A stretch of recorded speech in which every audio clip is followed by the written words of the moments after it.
Hi students, good day. Welcome to week 14. Here we are in Frankenmuth and it's the Wednesday Eve. It's the Thanksgiving Eve before Thanksgiving. I hope you are, wherever you may be, that you are out there and you are safe and healthy.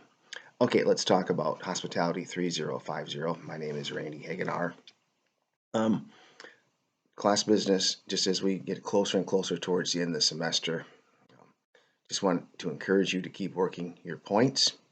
That's important. That's how you're going to earn your grade. That's the measurement, and that's how you're going to earn your grade. I think you all know what's expected. The quizzes, please submit quizzes, whether it's 7, 8, or I think that's all we need to do is have, I think everyone's in line. I have a few that need to submit quizzes 7 and 8. Get your point. They're relatively easy. We're going to go over probably some of the answers here for quiz 8. Continue with Oracle. A couple of students have already completed the Oracle project, and what they've done to earn their points, taken a picture of the completed, take the picture of the completed check marks. What I will do is I will record the modules for you, and once again you need 15 modules to get the 300 points. Basically it's 20 points per module. And what other person has done is they have saved the certificate, which has their name on it, as a PDF, and they save that, then they send that to me too, the 15 different models. Either or, doesn't make any difference, but I need to have something in black and white, tangible, online that I can see to give you your points, okay? All right, let's talk about Chapter 12. And, as we move forward, we're going to talk about Chapter 12 today. Next week, we'll talk about Chapter 13 and probably the final questions. And then on December 8th, we will take that final exam at 9:30 or so, or 9:40 or so. All right, so let's talk about Chapter 12. Last time we talked about pricing of rooms. Casavana gives us 3 different approaches in Chapter 12 as to how to price rooms. Those are the market condition approach, rule of thumb, and the Hubert formula. We talked about the market condition approach quite a bit last video, and that is probably the common sense approach. You take a look at your amenities, compare them to others, take a look at locations, you take a look at geographics, you take a look at all the different type of amenities. And what we do in our situations, we even take a look at sometimes what our standard room rates are and what particular sizes we may have square footage wise as to what we have compared to maybe a Drury or maybe even a Fairfield suite. So those are things you need to know. I'm really not going to spend much more about that, but the market condition approach, the common sense approach, which is probably the most popular one, that's the one we do, or we sort of do a combination of that. So let's talk about now in Chapter 12 about forecasting room revenue. Someone in the organization has to take a look and has to determine as to what the revenue is going to be. And you have to forecast that because everything is based upon forecasting. Your schedules, if you're in food and beverage business, you will particularly maybe have foods. Someone has to forecast, like for us, our business is now nothing more than takeout business for this particular time. Someone has to forecast as to how many we're going to serve on Thanksgiving with the takeouts along with room service. Then based upon that forecast, we project our food, make our food, and we move forward with it and try to maintain that standard. That's what we try to do.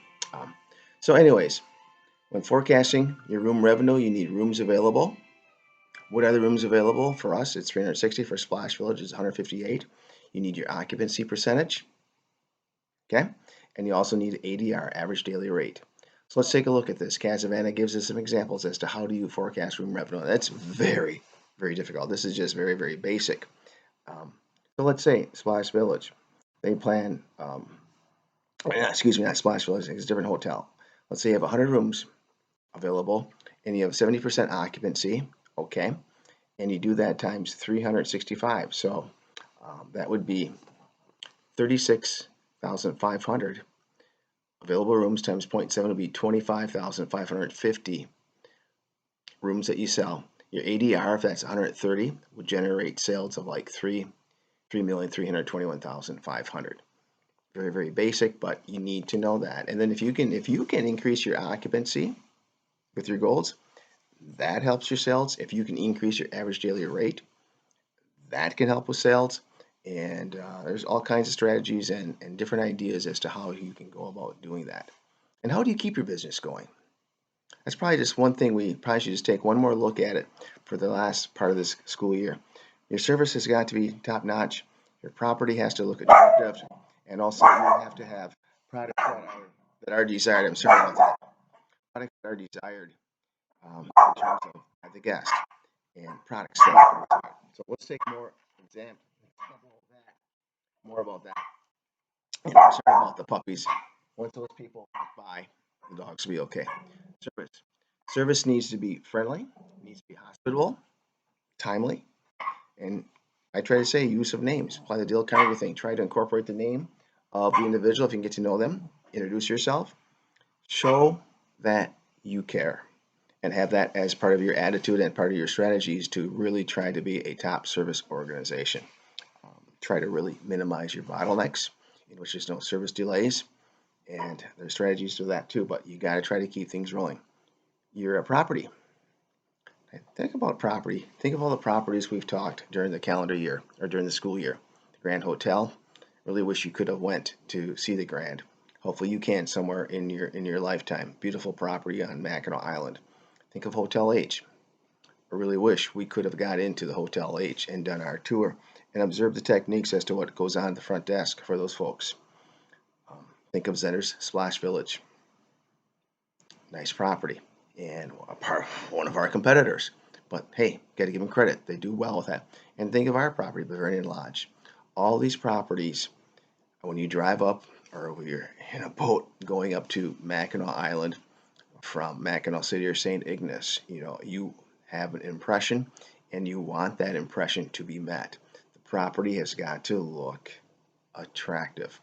The Zender family have always talked about this, and what I've learned from them over the years, good mentors, good business people, you do not want to be a has-been place. What's a has-been place? Has-been place might be something in which you have burned out lights. Parking lot is just rutted. You got many chuck holes. Leaks in the building. Just the building has had some wear and tear and things just have not been replaced. How about just damaged walls in the property? Whatever it may be, you do not want to have that impression of a has-been place. It has to look, once again, as you would say, students, you would say it's got to be a wow property. It's got to be a wow. It's got to bring excitement. Maybe myself, being 60-some years old, might not say as much as you as well, but I'd say it's got to be nice, neat, and attractive. It's the same thing. And the guests need to be excited about going to that property. The product themselves, you got to find their need, find the need as to what they may want.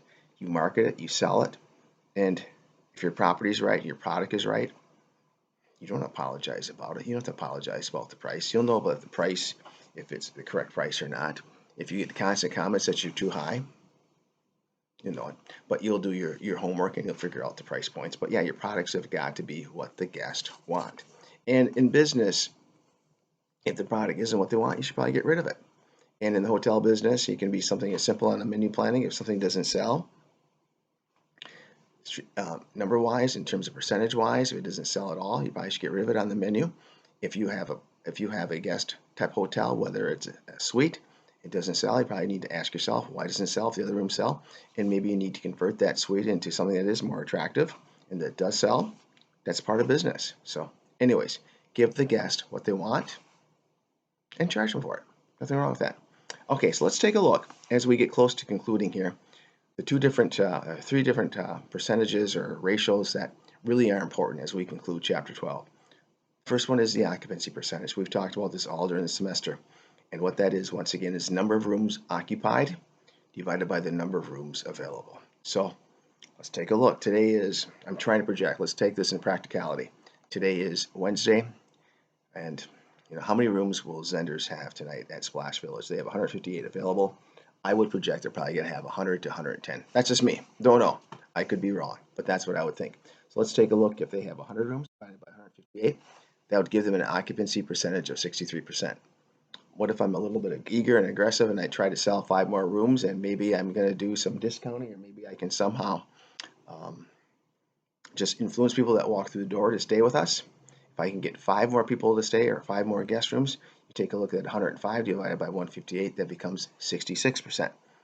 So occupancy percentage is, once again, number of rooms occupied divided by number of rooms available. That's a very important statistic.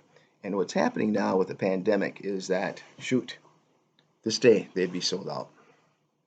They would be sold out if it traditionally, probably last Thanksgiving Eve, they're sold out. Thanksgiving Eve is a very popular time in Frankenmuth, but the pandemic, pools not being open, or excuse me, some pools being open, but no food and beverage, no bar business, it really does impact things. So that's probably the practicality.